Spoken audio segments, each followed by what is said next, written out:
అందరికీ నమస్తే అండి. మన ప్రధానమంత్రి నరేంద్ర మోదీ గారు ఈ నెల 8వ తేదీన విశాఖపట్నం రాబోతున్నారు. 8వ తేదీ దాదాపుగా సాయంత్రం 4:15 ఆయన విశాఖపట్నంలో నేవల్ ఎయిర్ స్టేషన్లో దిగి అక్కడ నేవీ నుంచి గౌరవ వందనం స్వీకరించిన తర్వాత దాదాపుగా రోడ్డు మార్గాన్ని బయలుదేరి జాతీయ రహదారిలో తాటి చెట్లపాలెం జంక్షను సంపత్ వినాయక్ గుడి దత్తా ఐలాండ్ మీదుగా ఏయూ ఎకనామిక్స్ విభాగం ఎదురుగా ఉన్న వెంకటాద్రి వంటిల వరకు రోడ్ షో చేస్తారు. సో అక్కడ ఆ తర్వాత యూనివర్సిటీ ప్రాంగణంలో భారీ బహిరంగ సభ ఒకటి ఏర్పాటు చేశారు. ఏయూ ఇంజనీరింగ్ కళాశాల మైదానంలో భారీ బహిరంగ సభ ఒకటి ఏర్పాటు చేశారు. దీనికి లక్షలాది మంది హాజరవుతారని అంచనా. బహిరంగ సభకు దాదాపుగా 2 లక్షల మంది హాజరవుతారని ఒక అంచనా.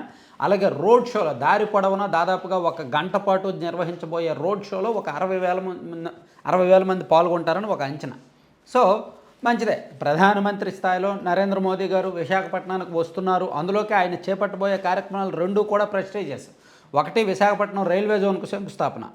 ఆ రైల్వే జోనల్ కార్యాలయము, సెంట్రల్ జోన్ కార్యాలయానికి సంబంధించి శంకుస్థాపన చేస్తారు. అట్లాగే ఎన్టీపీసీ గ్రీన్ ఎనర్జీ లిమిటెడ్ ప్రాజెక్టుకు కూడా శంకుస్థాపన చేస్తున్నారు. 80,000 కోట్ల రూపాయల అంచనా పెట్టుబడితో అది నిర్మిస్తున్నారన్నమాట.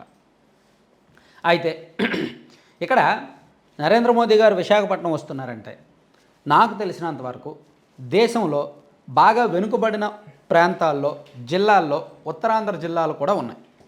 మన రాష్ట్రంలో రాయలసీమ జిల్లాలు, ప్రకాశం జిల్లా ఎలాగైతే వెనుకబడ్డాయో వీటిలాగానే ఉత్తరాంధ్ర జిల్లాల్లో కూడా వెనుకబాటుతనం ఎక్కువగా ఉంది.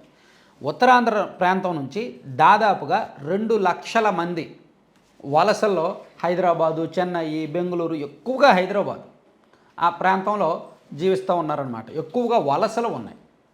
ఉత్తరాంధ్రలో నైపుణ్యానికి లేదా చదువుకోవడానికి దానికి దీనికి ఏం కొదవలేనప్పటికీ చదువుకున్న వాళ్ళకి ఉద్యోగాలు ఉండవు. విశాఖపట్నం ఒక పెద్ద సిటీ. మన రాష్ట్రంలో విశాఖపట్నం అంత పెద్ద సిటీ ఇంకోటి లేదు. విజయవాడ, గుంటూరు కలిపితే ఎంతో విశాఖపట్నం ఒక్కటంత ఉంటుంది. విజయవాడ, గన్నవరం నుంచి ఈవెన్ గుంటూరు వరకు కలిపితే ఎంత ఉంటుందో విశాఖపట్నం ఒక్కటంత ఉంటుంది. జనాభా పరంగా చూసుకున్నా ప్లస్ ఏరియా భౌగోళిక స్వరూపం చూసుకున్నా సరే విశాఖపట్నం అంత పెద్ద సిటీ, ప్లస్ జనాభా కూడా ఎక్కువ. అయితే ఆ పక్కనే ఉన్న విజయనగరము అండ్ శ్రీకాకుళం ఈ 2 జిల్లాల్లో కూడా వెనుకబాటుతాను. సో కొంత పేదరికం, అందుకని ఆ జిల్లాల నుంచి ఎక్కువగా వలసలు ఉంటాయి. ఇప్పుడు ఆ జిల్లాల నుంచి వచ్చే వలసలు విశాఖపట్నం వరకు వచ్చి ఆగిపోయేలా చేస్తే నష్టం ఉండదు. ఎందుకంటే దగ్గరలోనే మ్యాక్సిమం ఒక 100 కిలోమీటర్ల రేడియస్లోనే వలసలు అంటే పెద్ద సమస్య ఏమీ కాదు. ప్రతి వారం వాళ్ళ సొంత ఇళ్ళకి వెళ్ళొచ్చు. కానీ హైదరాబాద్ లాంటి ప్రాంతాలకు వలసలు వెళ్ళి అక్కడ ఏదో దొరికిన పని చేసుకుంటూ కుటుంబాలను పోషించుకుంటున్నారనమాట. సో ఇక్కడ నరేంద్ర మోదీ గారు ఒకటి విశాఖలో అంటే ఆ ప్రాంతానికి ఉన్న డిమాండ్లు కొన్ని ఉన్నాయి.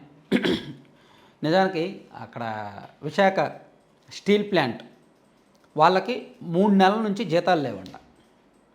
విశాఖ స్టీల్ ప్లాంట్ని ఒకసారేమో సెయిల్లో విలీనం చేస్తామంటారు, మరోసారేమో 500 కోట్లు స్పెషల్ ఫండ్ ఇస్తామంటారు, మరోసారేమో క్యాపిటల్ ఇన్వెస్ట్మెంట్ అంటే ముడి సరుకు రా మెటీరియల్ కావాల్సినంత సప్లై చేస్తాము, అది లాభాల్లోకి వచ్చాక తర్వాత డబ్బులు ఇవ్వండి అంటారు.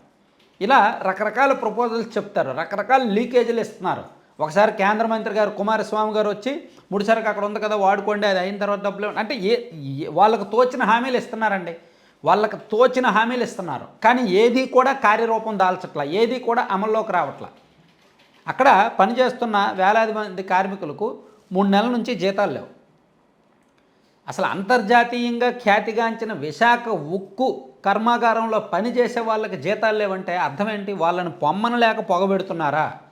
ఒకప్పుడు వాళ్ళు ఒక వెలిగిన కుటుంబాలు అవన్నీ కూడా అక్కడ క్వార్టర్స్లో అక్కడ సెక్టార్స్ కానీ స్టీల్ ప్లాంట్ సెక్టార్స్ క్వార్టర్స్ బ్రహ్మాండంగా ఉండేది. ఆ లైఫ్ స్టైల్ బ్రహ్మాండంగా ఉండేది. అదంతా ఒక ప్రత్యేకమైన లైఫ్ స్టైల్ జీవన విధానంతో ఉండేది. అటువంటిది ఇప్పుడు వాళ్ళు గతి లేక ఉన్నారు. ఇంకా ఈ వయసులో మధ్య వయసులో ఉన్నప్పుడు వేరే జాబ్లోకి వెళ్ళలేరు, దీన్ని వదలలేరు, బయటకు రాలేరు. సో కుటుంబాలను పోషించుకోలేక చాలామంది ఇబ్బందులు పడుతున్నారు. సో దీని మీద ఏమన్నా స్పష్టమైన హామీ ఇవ్వగలరా నరేంద్ర మోదీ గారు అనేది అక్కడ జనం ఆశిస్తున్నారు. ఎందుకంటే దాన్ని అమ్మలేరు, అమ్మకూడదు. ఆర్సెలార్ మిత్తల్ తీసుకొస్తున్నారు విశాఖపట్నం ఈ స్టీల్ ప్లాంట్కు దాదాపుగా ఒక 50-60 కిలోమీటర్ల పరిధిలోనే ఆర్సెలార్ మిత్తల్ అనే ఒక పెద్ద స్టీల్ ప్లాంట్ను తీసుకురాబోతున్నారు. అది 1,41,000 కోట్ల భారీ పెట్టుబడులంట. మరి అంత పెద్ద పరిశ్రమ వచ్చినప్పుడు దానికి ముడిసరుకు కావాలిగా. మరి అంత పెద్ద పరిశ్రమకు ముడి సరుకు ఇస్తున్నప్పుడు ఆల్రెడీ కొన్ని దశాబ్దాల నుంచి ఉన్న విశాఖ ఉక్కుకి ఎందుకు ముడి సరుకు ఇవ్వలేరు? అది ఆలోచించాల్సిన విషయం. ఇది కేంద్ర ప్రభుత్వ రంగ సంస్థే కదా. అంటే కేంద్ర ప్రభుత్వ రంగ సంస్థకు లేని సౌకర్యాలు, వెసులుబాట్లు ప్రభుత్వ సంస్థకు ఎందుకు ఇస్తున్నారు? అక్కడ ఆల్రెడీ ఎస్టాబ్లిష్డ్ ఒక బ్రాండ్ ఉంది, మ్యాన్ పవర్ ఉంది, దాని మీద ఆధారపడి వేలాది కుటుంబాలు ఉన్నాయి. అవన్నీ కాదని ప్రైవేట్ పరిశ్రమకు ఇక్కడ కూటమి ప్రభుత్వం ఆలోచించాల్సిన విషయం అది. సో ఈ కొత్త పరిశ్రమ పెట్టుకోండి, తప్పులేదు, కానీ పాత పరిశ్రమను చంపేయకూడదు. దీని మీద నరేంద్ర మోదీ గారు స్పష్టమైన సంకేతం, స్పష్టమైన హామీ ఇవ్వాలి. ఏదో తాత్కాలికంగా తప్పించుకోవడానికి విశాఖ ఉక్కును కాపాడుతాం, విశాఖ ఉక్కు అది ఇస్తాం ఇది ఇస్తామని చెప్పి వెళ్ళిపోకుండా తక్షణమే అమలయ్యే ఉత్తర్వులు ఏమైనా ఇస్తే బాగుంటుంది. అది ఎదురు చూస్తున్నారు. దాంతోపాటు ఈ అనకాపల్లి ప్రాంతంలో చెరుకు రైతులు ఎక్కువ, చెరుకు పండించే రైతులు ఎక్కువ. ఒకప్పుడు వెలిగారు, చెరుకు పండించి దాని నుంచి బెల్లము చక్కెర ఉత్పత్తి చేసి అంతర్జాతీయ స్థాయికి ఎగుమతి చేసేవాళ్ళు. ఇప్పుడు అది లేదు, చాలా ఫ్యాక్టరీలు మూసేశారనమాట. సో దాన్ని నమ్ముకుని ఉన్న రైతులకు గిట్టుబాటు కానీ ఆ ఫ్యాక్టరీలు మళ్ళీ తెరుచుకునేలాగా, చక్కెర ఫ్యాక్టరీలు మళ్ళీ తెరుచుకునేలాగా ఇవేమైనా హామీ ఇవ్వగలరా, రాయితీలు ఏమైనా ప్రకటించగలరా అనేది చూడాలి. అలాగే విజయనగరం ప్రాంతంలో కూడా కొన్ని పరిశ్రమలు మూతపడ్డాయన్నమాట. దానికి పవర్ సప్లై సరిగ్గా లేని కారణంగా దాదాపుగా ఈ 4-5 ఏళ్లలో చాలా పరిశ్రమలు మూతపడ్డాయి. సో ఇలా అంటే అక్కడ ఉపాధి అవకాశాలు కల్పించడానికి, ఆ ప్రాంతం నుంచి వలసలు లేకుండా చూడడానికి, ఇంకా మాటలు చెప్తూ వెళ్తే కాలం మారుతుంది, చైతన్యం పెరుగుతుంది. ప్రజల్లో సామాజిక, రాజకీయ, ఆర్థిక, ఆరోగ్య రకరకాల చైతన్యాలు పెరుగుతున్నాయి.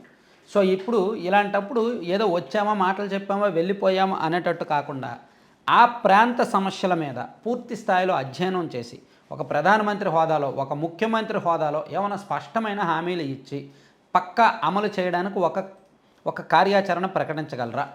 అది కావాల్సింది. ఉత్తరాంధ్ర ప్రాంతానికి కావాల్సింది పరిశ్రమలు. సో ఆయన వస్తున్నది కొంచెం 2 పరిశ్రమలు. అందులోకి ఒక పచ్చిగా ఉన్నదన్నట్టు చెప్పుకోవాలంటే ఈ గ్రీన్ హైడ్రోజన్ ప్రాజెక్ట్ అంత ఆషామాషి వ్యవహారం కాదు. ఏదో ఏడాదిలోనో 2 ఏళ్లలోనో వచ్చేసేది కాదు. దానికి ఇంకా పూర్తి స్థాయిలో ఎక్స్పెరిమెంట్స్ కూడా జరగలేదు. పూర్తి స్థాయిలో ప్రాజెక్ట్ రిపోర్ట్ అది సిద్ధం అవ్వలేదు. ఎందుకంటే అది గ్రీన్ హైడ్రోజన్ ప్రాజెక్ట్ అనేది చాలా అరుదైన, చాలా క్లిష్టతరమైన ప్రక్రియ. పెద్ద పెద్ద రియాక్టర్లు అమర్చాలి. నీటిలో ఉన్న హైడ్రోజన్ని, ఆక్సిజన్ని వేరు చేసి అందులో ఉన్న హైడ్రోజన్ నుంచి కరెంటు పవర్ ఉత్పత్తి చేస్తారు. అది చాలా తక్కువ రేటుకు వస్తుంది పవర్. సో ఇది అంత ఆషామాషి వ్యవహారం అయితే కాదనమాట. సో దీని మీద ఇంకా ప్రయోగాలు, ప్రయత్నాలు జరుగుతూనే ఉన్నాయి. సో విజయనగరం, శ్రీకాకుళం ప్రాంతాలకు సంబంధించి ఏమైనా స్పష్టమైన హామీలు ఇస్తారని ఆశిద్దాం, అక్కడ వలసల నివారణకు. Thank you.